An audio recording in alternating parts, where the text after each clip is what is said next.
Who knows what we'll encounter? Who knows what we may see? This place has a lot of history and several pretty old buildings. This place has seen the Civil War. It's seen quite a bit of war. So what I ask of you is to join me on this journey as we lift the veil and see what may be living, residing here, whatever is here that might be on the other side. Will you join me for that? B&O was founded in 1827, starting right here in Baltimore, the birthplace of American Railroad. Now, thinking of the birthplace, thinking 1827, this site has seen a lot. This site has seen advances in railroad technology. It has seen dieselization. It has seen steam locomotives pick up so much speed and energy to transport more things further. But sometimes those advances didn't really catch up with the safety of the day. So I'm sure you've heard different stories about how do you tell a new brakeman. Has anyone heard that one? Mm-hmm. How do you know who's a new brakeman? They got all fingers. They have all their fingers. The brakeman would hold the link between two, either a locomotive, a car, whatever it is. If it comes in, let's say you just slip on the link. Next thing you know, something is smashed into your fingers into something else. This site, pretty old site here. Some of it has been here since before the Civil War. This was primarily a maintenance facility. So it also got to see a lot of mechanical advances, which meant people in pits. It meant people walking along different tracks. It meant a lot of different things in technology and tools, which also meant maybe we lose fingers. Maybe we lose a limb. Maybe our head got cut off because we accidentally were too close to a track or something came by. There's a lot of different things that could have happened here. And the B&O recognized that as an issue. So they decided, let's do something innovative. We're innovators here. And let's hire our first emergency surgeon. And that would be James Quinn. James Quinn was hired in 1834. And his whole job was to make sure that if there was an emergency, something medical needs to happen, he could get there. Whether that meant training, or whether that meant they were coming to him. But why would a railroad need a surgeon? Well, in 1892, which we don't have much of the records that early on of the injuries, but 1892 we happen to. American Railroads reported injuries to 3,200 passengers and 28,000 employees. That's quite a large number. So James Quinn's role was quite important to the railroad. Now, I also said that these facilities are quite old. They've seen quite a bit. Has anyone ever heard that worn-torn areas or artifacts tend to harbor spirits or some sort of residue of something else?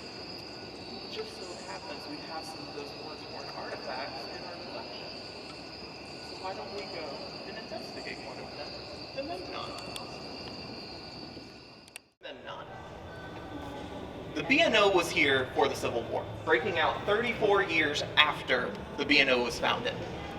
The Memnon here is a very special piece of equipment because it worked in the Civil War. The Memnon was built in 1853 and got to see service transporting passengers and freight during the Civil War, making sure that those supplies were where they needed to be. Now, the B&O was a very interesting place when it came to the Civil War because the president at the time, Mr. Garrett, wanted to make sure that his interests were protected. He became good friends with Abraham Lincoln. He wanted to make sure we were okay. So that's exactly what he did. And the B&O was protected with its own regiment, the B&O Regiment. That B&O Regiment, more formally, was the 6th West Virginia Infantry Regiment, and their whole task was to protect the railroad. Make sure the Union's interests are protected and we can get things where they need to go. But that only works to a certain extent. And unfortunately, the other side, they want to destroy some of these things. They want to make sure these trains don't get where they need to go because we don't want more troops, we don't want more supplies, we want to make sure you get destroyed out there because we want to make sure that we win.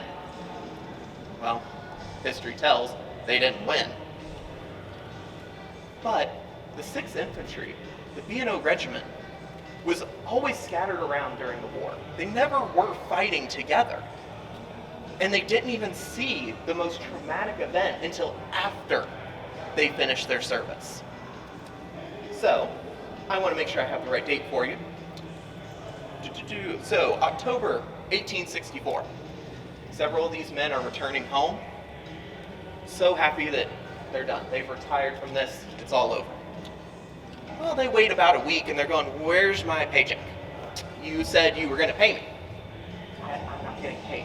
So a group of them decided on the evening of October 23rd to board a train. Let's go out to Wheeling, West Virginia, and let's get that paycheck.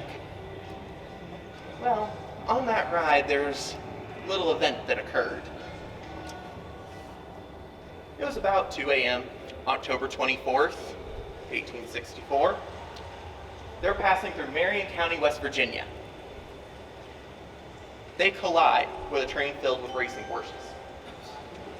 Now those racing horses can try to run off, but because the locomotives are made of cast iron, steel, they're strong. They can take a pretty heavy impact, but at that time, passenger cars like the one behind you were the ones being used, all wood. Now what happens to wood when there's a lot of force? Crumple. It breaks. Well, the B&O regiment is riding in one of these. The first car behind the locomotive. They take a lot of that impact. It crumples the train, derails it. Everything's just a mess over there at 2 a.m. My note cards like to stick together sometimes. For the train crew, it was 3 casualties. So the 1 engineer and 2 firemen were killed there. For the B&O regiment, 1 dead on site, 3 mortally wounded, 16 seriously wounded.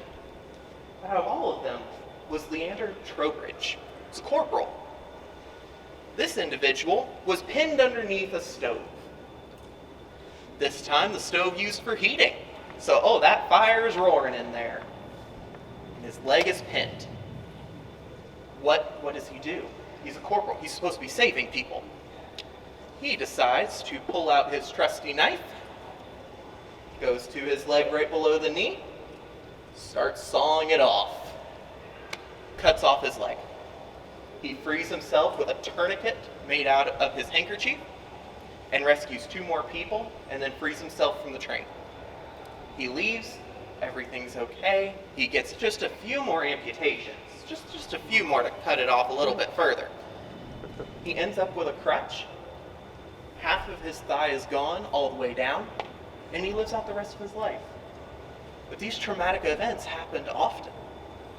There were a lot of different dangerous situations people were finding themselves on this railroad. So we ask, what's still there? What's still lurking from that war? What might still be residing somewhere? Well, why don't we go meet one of them? Would you like to? Yes. Come meet. This space used to be an alleyway, actually. Wasn't enclosed, was wide open. Mount Clair Station, off to my left, built in 1851. The Roundhouse, built in 1884. And the Annex building, built if I remember correctly, about the 1880s, 1890s. That date always slips me. But this space was open. Mount Clair was here in 1851 for the Civil War. So what was this open space for? Well, about where all of you are standing through here, there would be caskets stacked because families wanted their loved ones to come home. It was an expensive option, but paying enough, bring your loved ones back. Now, they didn't need to preserve them that long. They weren't concerned with that. This is the 1860s. We don't have that technology yet. So, they're stacked up here, waiting for their family to come and claim them, bring them back home, bury them in the family plot, all is well.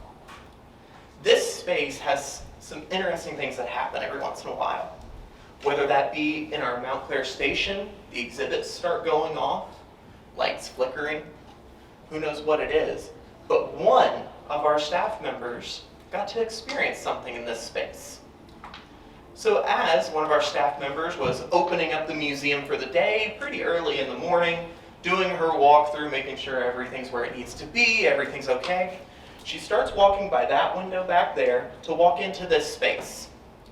As she walks by, right about where you're standing, she sees this woman in light blue dress, looks like it's of the Civil War, mid-1800s, and it catches her off guard, but she acknowledges something is there. I can see through this thing. I don't know what it is, and I'm a little scared, but I'm going to go into the restroom off to the side, make sure that is all secure, and I'm going to come back. When she came back, the lady in blue wasn't there. We don't know where the lady in blue went. Perhaps she's still in this space. Perhaps she's standing right here with us right now, and we just don't know it. Was this person someone protecting these families, protecting these loved ones out on the war fields? Or was this someone that was waiting for someone to come home? Was this person waiting for their loved one to show back up, who never did? Fun little story that I'll add to this was a last week's tour, where someone acknowledged being in this space and just feeling this overpowering sadness, just wanting to cry in here and not knowing why. Maybe the lady in blue is still standing over there waiting. Maybe she's here protecting. We don't know what the lady in blue's intentions are here, but she's somewhere. And who knows who else is with her. So we pay respect to the lady in blue. We allow her to inhabit our space. And everything's okay. We're all fine. But this museum has quite a bit more. Like I said, 1851, 1884, going across over there, 1869 and 1870. This place has a lot of history, over 100 years old. So there's some other things lurking. So why don't we go over to that building built in 1869, 1870, and let's see what's hiding over there.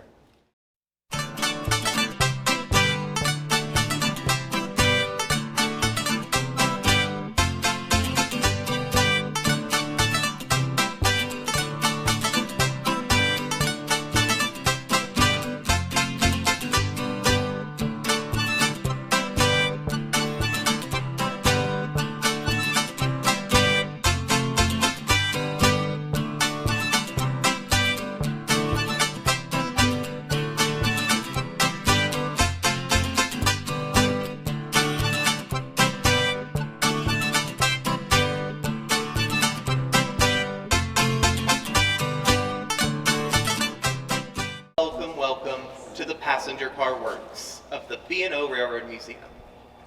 Now this passenger car works doesn't make passenger cars anymore, but this building, built by the B&O, was built in 1869 and 1870.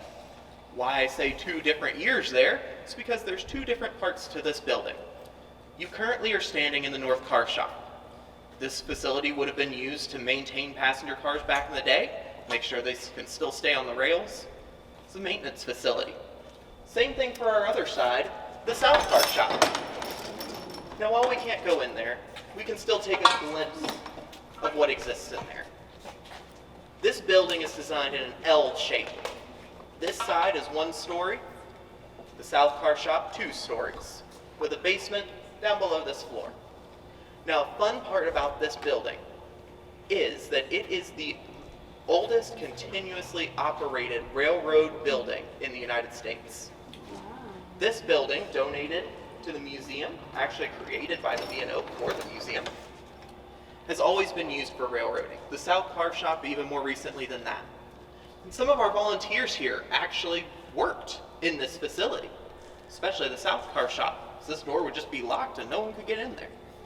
So CSX, if anyone is familiar with that Class 1 railroad, used to operate out of the South Car Shop. Now let's just imagine middle of the night, 2, 3 in the morning. We have a crew member of CSX that's trying to get out to a rail crew. Something happened out on the line. Just need to go grab some equipment real quick. No one's here. This site wasn't very active. It'll be fine. I'll run in real quick, grab a couple things. So this person runs into the South Car Shop, goes down the stairs into the basement, just to grab a few tools. That's fine. Grab a few tools. There's some noise upstairs. It almost sounds like there's work going on. Someone working on the equipment, someone walking around. I mean, the floors in there are probably not the safest. Those wood floors probably have seen some damage over the years. But someone was working. So he comes up. Who's in here? No one. Okay, well, I'll go back downstairs. It's okay. I'm hearing wind. It's definitely wind. Starts again. Something is banging around, something is moving, doors are opening. Someone's in here. Comes back up, no one's there. The South Car Shop has a lot of stories. A lot of our crews experienced something in there. A lot of the historic crews probably experienced something. But we don't know what lingers in there. Something might. Something might in here too. Because this building's just as old. So as we wander over this way and just start thinking about what could be in this building, well, actually it was one of our crew members. So, we're talking within the past 15, 20 years, and even up to the modern day, our rail ops crew that's operating the train that's out there right now, in order to operate their train, they are out on platform 2, where the train is currently running. If they need to grab something, go to the restroom, grab some paperwork, whatever that is, it's in the South Car Shop. So they have to walk back and forth through here in the North Car Shop. Okay, that's fine. Well, let's say it's an evening tour. This individual is coming off the train. I just need to grab my stuff, go out to the car where you all parked. I'm done for the day, let me go home. Everything will be fine. So he goes in the South Car Shop, gets all this stuff, starts walking back. Gets up to the door. As soon as he gets to the door,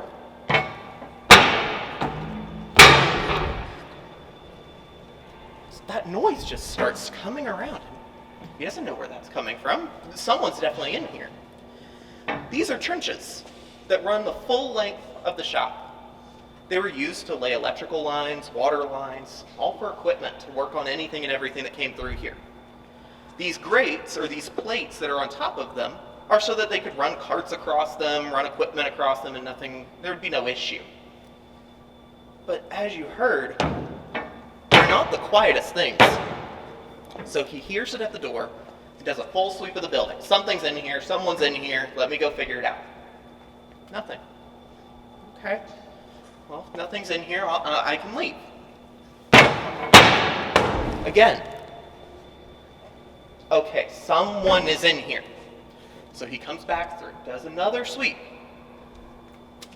Nothing's in here. There are security cameras in here. There's an alarm system that monitors for any motion that could be happening in here. It caught nothing all night because he decided there's nothing here. I'm overthinking this. It's all in my head. I'm just crazy. It's okay. I'm just going to hyperventilate and I'll be fine. It's fine. He leaves, locks everything up. Nothing was caught all night. Everything seemed to be fine. So what's residing in here? What lives in here? Or in the South Car Shop? Are the workers still working? We don't know. But someone might be in here. Someone might be living in here. Someone might still be working in here. We have no clue. So why don't we go investigate one of these stories of someone that's working on the railroad who may have experienced something. So we can go out to Western Maryland for that one. Who knows what's residing in here, but I guess we'll just let whoever it is, whatever it is, rest in here.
Welcome to Maryland.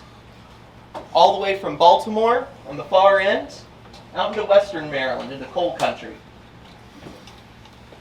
This layout spans the entire state to show the diversity that our state is. Now, there's something really fun about the B&O when it came to moving all the way out into the western part of Maryland.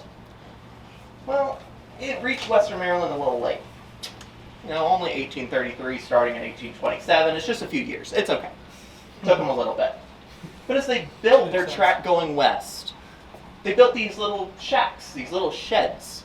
That was to sleep in, to reside in, whatever they needed, to store supplies, all along the tracks all the way out west. Well, 1833 came, we're done, we're in Harper's Ferry, woo, we're to western Maryland. So they just left the sheds. They emptied the supplies, they all left, the sheds were staying. Well, mid-1830s, there's a woman named Jenny. Jenny decides to take up residence in one of these sheds. She's happy in there. She has no family to call her own. She's just by herself. And it was much like a night, like 2 nights from now when it gets down to like 50 degrees. We're going to pretend it's cold outside. I'm not upset about it. So it's cold out. Jenny's trying to stay warm. So Jenny decides to build a fire in this little wooden shack. It's not what you would think. The shack didn't catch fire. Jenny just cuddled up around the fire, all nice and warm, fell asleep, and one of the sparks from the fire grabbed her wool skirt, ignited her. She's on fire. She is burning, trying to put it out. She doesn't know what to do. She's trying to get this fire out so she's okay. She runs out of this shed, trying to find someone that can help me, as the fire keeps building and growing around her, as she's screaming in agony, being burned alive. Well, screaming Jenny ran out onto the railroad tracks. And here came the freight train. Freight trains don't stop on a dime. So this engineer, after screaming and probably something else coming out of his pants, he hit screaming Jenny.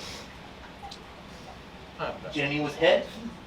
Was she dead? Was everything okay? This engineer hits the brakes as hard as he can, but the train's heavy. Ends up in the next station. He blows the whistle. Come, everyone. We need crew. We need someone to come help this person. They reverse back to this body that's on fire, just laying in the tracks. They walk up. They put her out. She's gone. She's dead. They take her to the train station, over to the local churchyard. She's buried there in an unmarked grave.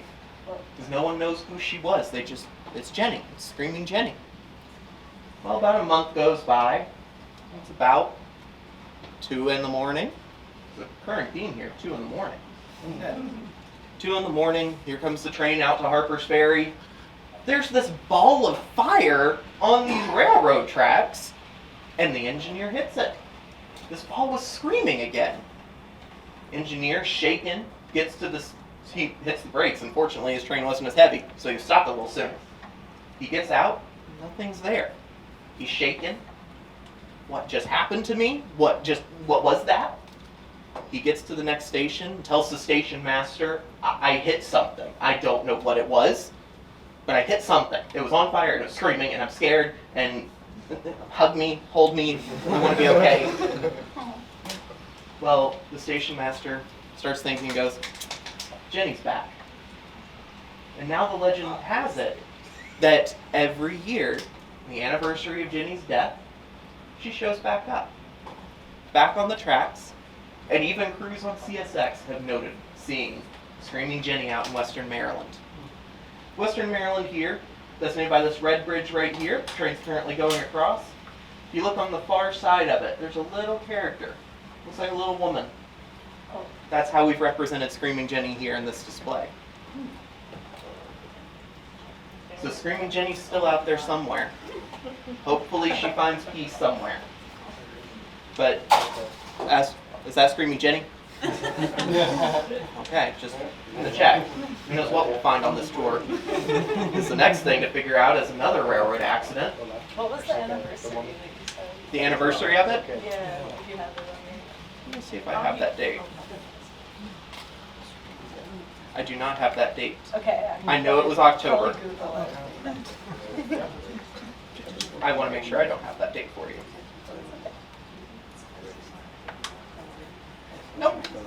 just cold autumn night in October. Okay. So Anytime now. exactly, it could be happening right now for all we know. Yeah, there's only a few more So days why don't we left. go explore another haunted story of railroad equipment?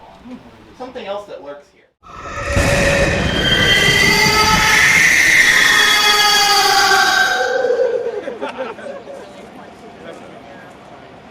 Alrighty, everyone. This locomotive off to our side, number 6405, built 1953 for the Baltimore and Ohio Railroad. It's a gorgeous locomotive that, for some reason, a lot of our people have coined the term the Blue Ghost. Don't know why that would be. Maybe because this locomotive was involved in 2 different accidents that killed crew. It is bloodthirsty. Why do you think I'm... So this locomotive has held a few different numbers. The very first one that it held was number 915. From that, the B&O renumbered it 6405. Well, number 915, October 1953, so not too long after it was built. Out there doing great service. It's out in Illinois. Out in Hasner, Illinois. Sorry, it's a little dark. No parts are hard to read it. Yeah. So this locomotive is heading eastbound through Illinois. And there's a flare on the tracks. Now, what do you think red means on a railroad line? Go. Yeah, it probably means you probably want to stop somewhere. Well, they didn't stop in time, and they ran right into the back of another freight train. So it's a little bit of a painful hit. So that killed the engineer immediately, and the locomotive's pretty badly damaged. But it's okay, it's okay. We'll take it, we'll repair it, everything will be fine, it'll be out on the tracks again, and we'll just pretend like it's a great locomotive. Well, 1965. So we're going about 10, 12 years later after that incident. Again, Illinois. Illinois is just a dangerous place to go, apparently. Well, they're going to collide with a tractor trailer this time. The brakeman, thinking, okay, I can get out of here, I'll be safe if I just jump. So right now we're standing on the front of the locomotive. The engineer would have been on our side, braking on the other. Going, okay, if I open this door, I can jump. I'll be safe. Slings the door open, jumps out.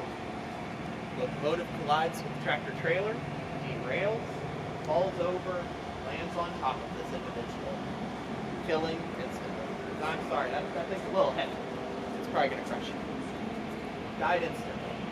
Well, the fun thing with this locomotive is it normally lives in our restoration shops during the winter months. Just to make sure it's safe from the elements, everything's fine with it. Well, one of our crews out at the restoration shops that you'll pass by on our train, here's this very loud metal, hitting metal. I don't know what that was. Walks over to this locomotive, climbs on top of it, thinking I can get a better vantage point, I can see around the entire shop, everything, I can see what's going on with this. Climbs up there, nothing's going on. No one's banging on anything. But himself. Okay, I'm imagining it. Let me get down. It happens again. It's happening repeatedly. These ghosts want to make sure we know that they're here. Again, couldn't find it. Walks around the shop, trying to figure out where is this coming from. Oh no, that door's open. That's a little startling. That door's locked. Why would that door be open? Is the brakeman jumping again? That's what we don't know.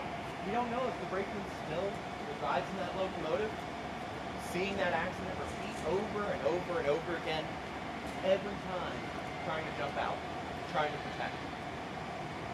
We'll never know. We don't get to interact with that ghost. So every once in a while, you still hear that door.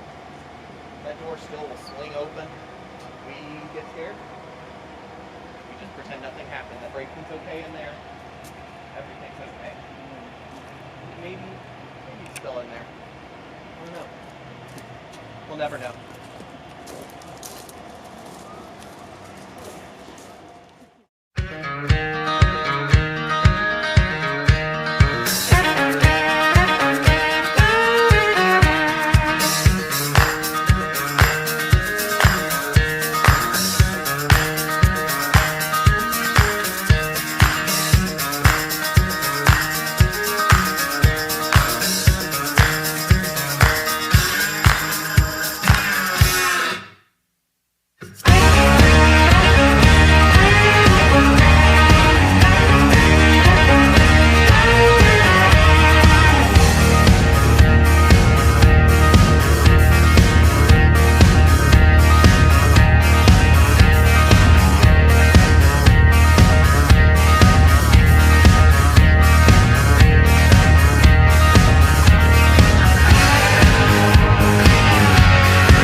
he says he's gonna dock my pay.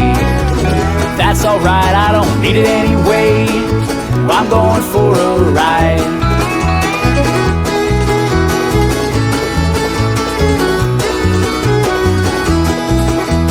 We left from Columbus not 2 days ago.